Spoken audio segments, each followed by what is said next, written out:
సాక్షాత్తు శక్తి స్వరూపిణి అయిన అమ్మవారు తన తలను తానే వేరు చేసి చేతిలో పట్టుకోవడం ఏమిటి? తన శరీరం నుంచి వస్తున్న రక్తధారను తానే త్రాగడం ఏమిటి?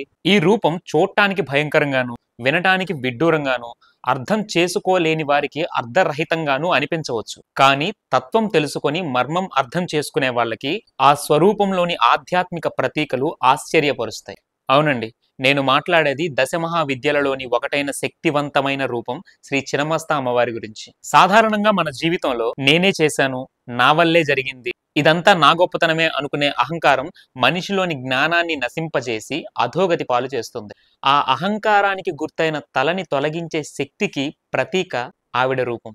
మనిషి శరీరంలోని ఇడ, పింగళ, సుషుమ్న అనే 3 ప్రధాన నాడులలో జీవశక్తి ప్రవహిస్తుంది అని శాస్త్రం చెబుతుంది. ఈ జీవశక్తి ప్రసారం అనేది రక్త ప్రవాహం ద్వారానే జరుగుతుంది. అమ్మవారి శరీరం నుంచి వస్తున్న ఈ 3 ధారలు ఈ 3 నాడులని సమతుల్యం చేసి కుండలిని శక్తిని మేల్కొలపడం ద్వారా మోక్షం లభిస్తుంది అని చెప్పడానికి ప్రతీక.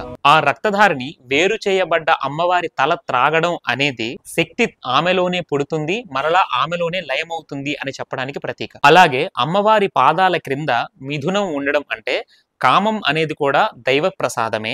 వాటిపైన దైవానికి పూర్తి నియంత్రణ ఉంటుంది.